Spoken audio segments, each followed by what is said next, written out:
శ్రీ మహాగణాధిపతయే నమః. శ్రీకృష్ణశరణం మమ. కృష్ణం వందే జగద్గురుం. వ్యాస ప్రణీతమైన వ్యాస ఉచ్ఛిష్టమైన మహాభారతం ఒక మహాసముద్రం. మహానుభావులు యుగ పురుషులు జన్మలు చాలా విశిష్టతను సంతరించుకునే జరుగుతాయి. మొన్నటి నుంచి వీడియోలకు అంతరాయమునకు చింతిస్తున్నాను. వ్యాసుని జననం గురించి, ఆయన తల్లిదండ్రుల విశిష్టతను గురించి తెలుసుకుందాం కదా. అసలు మహాభారతానికి ప్రధాన పాత్ర మహామహితాత్ముడు భీష్ముడు. తల్లి గంగామాత, ఆయన తండ్రి శంతనుడు. తల్లి ఎలాగూ దేవతామూర్తియే, కానీ శంతనుడు ఈ భూలోకపు రాజు కదా అని మీకు అనుమానం రావచ్చు. దానికి సమాధానం నేను తెలుసుకున్న వృత్తాంతం. దాని ముందు మనం ఈ భరతవంశం యొక్క వృక్షాన్ని ఒకసారి చూద్దాం. మొన్న మనం యయాతి కథ వరకు వచ్చాం. పౌరవ వంశంలోని యయాతి, ఆ తర్వాత పూరుడు, ప్రవీణుడి తర్వాత మునిస్సువు తర్వాత అన్యద్భానుడి తర్వాత దుష్యంతుడు. ఈ దుష్యంతుడి యొక్క కొడుకే భరతుడు. భరతుడి దగ్గర నుంచి భరతవంశం మొదలైంది. ఈ భరతుడి తర్వాత 4వ తరం హస్తి అనే అతని పేరున హస్తినాపురం వచ్చింది. ఆ తరువాత 4వ తరం వారసుడు కురు. ఈ కురు రాజు వల్ల కురుక్షేత్రం అన్న పేరు వచ్చింది. ఈ తర్వాత 6వ తరం వాడు ప్రతీపుడు. ఈ ప్రతీపుడికే శంతనుడు కొడుకుగా పుట్టాడు. అసలు ఈ శంతనుడు ఎవరు, ఎందుకు ఇతను పుట్టాడు, ఈ విషయాలన్నీ తెలుసుకుందాం. ఇక కథలోకి వచ్చేద్దాం. మహాభీషుడు ఒకనాడు బ్రహ్మసభలో ఉండగా అనుకోకుండా అక్కడ ఉన్న గంగాదేవి కొంగు గాలికి ఎగిరింది. సభలోని వారంతా సభ్యతగా తలలు దించుకొని పక్కకు జరిగారు.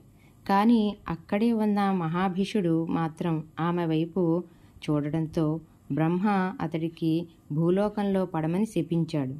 అంతేకాదు, ఈ గంగయే నీకు వ్యతిరేకమైన భార్యగా ఉంటుంది. ఎప్పుడైతే నీవు ఆమెను వ్యతిరేకిస్తావో అప్పుడు నీ శాపం తొలగుతుంది అని చెప్పాడు. వెంటనే ఆ రాజు భూలోకంలోకి దిగుతూ ఎంతో బాధపడ్డాడు.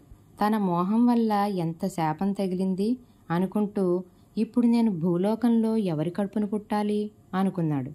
అప్పుడు కనిపించాడు భరతవంశంలో మహా తేజస్సు, మహాపవిత్రుడు అయిన రాజర్షి అయిన ప్రతీపుడు కనిపించాడు. ఈయన ద్వారా నేను పుడితే బాగుంటుంది అనుకున్నాడు మహాభీషుడు. ఇక ఇక్కడ ఇలా ఉండగా అక్కడ స్వర్గంలో గంగామాత కూడా ఇప్పుడు ఏమిటి పరిస్థితి అనుకుంటూ ఉండగా అక్కడకు 8 మంది వసువులు వచ్చారు. అష్టావసువులు అనగా దేవతలు. వాళ్ళు ఏ లోకానికైనా తిరగగలరు. దేవతలు వాళ్లకు ఒక శాపం వచ్చింది. వశిష్ఠ మహర్షి మమ్మల్ని శపించాడు. మేము భూమి మీదకు వెళ్ళవలసి వస్తోంది. మానవ జన్మ అంటేనే చాలా భయంకరమైనది, చాలా పాపం అని వాళ్ళ ఆలోచన. తల్లి, మేము మనుషుల గర్భంలో నుంచి పుట్టడం మాకు ఇష్టం లేదు. కాబట్టి నీ కడుపును పుట్టేలా చెయ్యి. ఆ తరువాత నీవు మమ్మల్ని నీటిలో కలిపేయి అని అడిగారు. అది ఎలా సాధ్యం అని అడిగింది గంగ. మహాభీషుడు శాపం వల్ల భూలోకంలో శంతనుడిగా జన్మించాడు కదా, అతనికి భార్యగా నీవు వెళ్ళి మమ్మల్ని కని పసికందులుగా ఉన్నప్పుడే నీవు నీలో కలిపేస్తే మాకు మరలా దేవలోకం ప్రాప్తిస్తుంది అన్నారు. అందుకు గంగామాత సరే అంది. కానీ నా వల్ల తన పిల్లలను వంశాన్ని కోల్పోయాను అని శంతనుడు అనుకోకూడదు. కాబట్టి ఇంతమంది కుమారులలో ఒక్కడైనా మిగలాలి. కాబట్టి ఆ ఒక్కడు ఎవరో మీలో మీరే నిర్ణయించుకోండి అంది. అప్పుడు వాళ్ళంతా ఒక వసువును ఎంచుకున్నారు.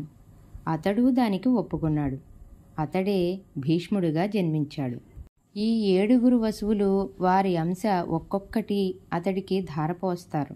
దానితో అతడు గొప్ప మహాత్ముడుగా వంశానికి తలమానికంగా నిలుస్తాడు అని చెప్పారు వాళ్ళు. మహాభీషునికి పరమాత్ముడు గంగపై మోహం ఎందుకు పెట్టాడో చూసారా? ఇదే పరమాత్ముని లీలా విలాసం. ఇదే దైవ సంకల్పం. దేవుడు ఆడే ఆట. చూశారు కదండి, మహాభారతం ఒక దైవ సంకల్పం. భగవంతుడు రాక్షస సంహారానికై వేసిన ప్రణాళిక. తెలుసుకున్నారు కదూ? ఇక మా వీడియోలో మరిన్ని విశేషాలను తెలుసుకోండి. మా ఛానల్ని సబ్స్క్రైబ్ చేసుకోండి. స్వస్తి.